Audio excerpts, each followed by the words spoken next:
Olá pessoal, a indicação de leitura deste sábado será História da Riqueza no Brasil, de Jorge Caldeira. Um livro que faz uma abordagem diferente da história e aqui inclusive se pode fazer uma observação de cunho epistemológico. É uma abordagem rica, como são as abordagens interdisciplinares em geral. Esta abordagem é uma abordagem que trata de 5 séculos de história, 5 séculos de pessoas, costumes e governos, como diz o subtítulo do livro,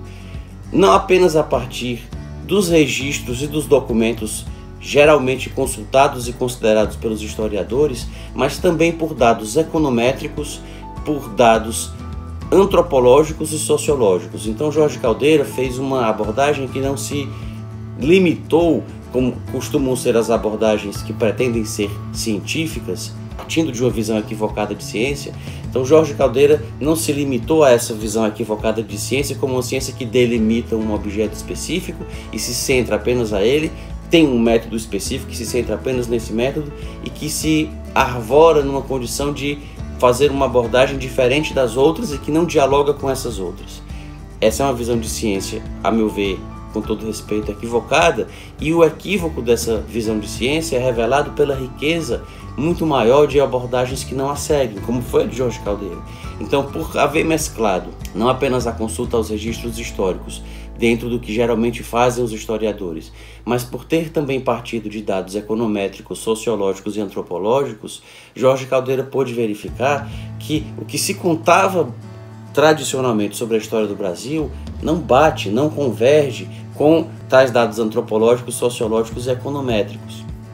Então, por exemplo, Caldeira observou que a economia do fiado, que a economia do Brasil colônia, durante o período, a economia brasileira durante o período colonial, foi uma economia muito mais rica e muito mais pujante do que em um primeiro momento pôde parecer aos historiadores que partiam apenas dos registros escritos, levando-se em conta que à época poucos eram os que escreviam e os que liam no país. Então havia uma imensidão de agentes e de atividades econômicas sendo desenvolvidas no país por pessoas que muitas vezes não liam e não escreviam e que por isso não deixaram esse registro. Mas esse registro aparece do ponto de vista antropológico e econométrico e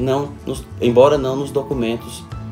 históricos. Então Caldeira aqui,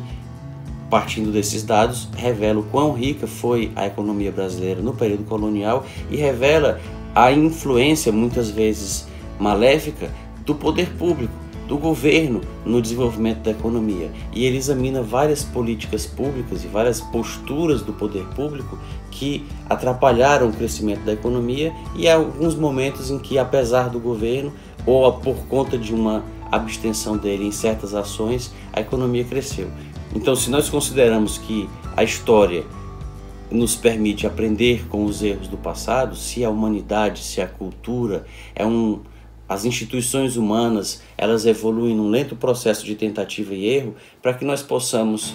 evoluir e para que nós possamos não repetir os erros do passado ou corrigir os erros do presente, nós precisamos conhecer como o passado se desenrolou e o que nele funcionou e o que não funcionou e por quê. É um livro, portanto, que é indicado a quem se interessa por direito tributário, por economia, por história do Brasil ou simplesmente por quem é curioso para conhecer o brasileiro e por que o brasileiro é como é, não igual ao português, não igual ao angolano ou ao congolês, mas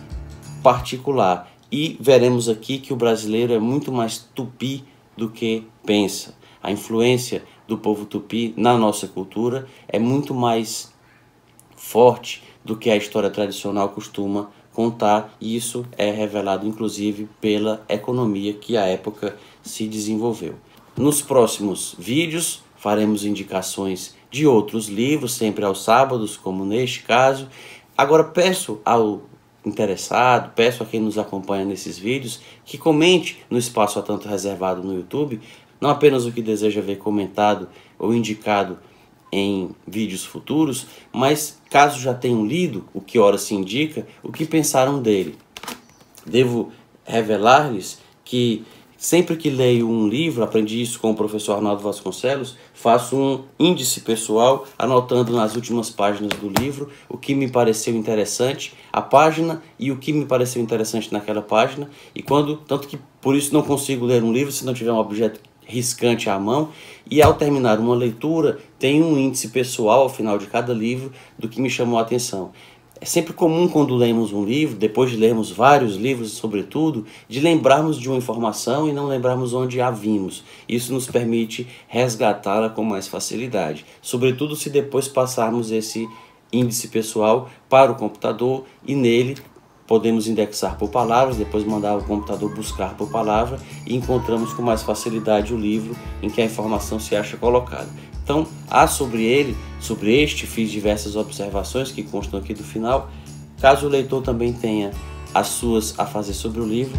peço que compartilhe no espaço de comentário. Até a próxima!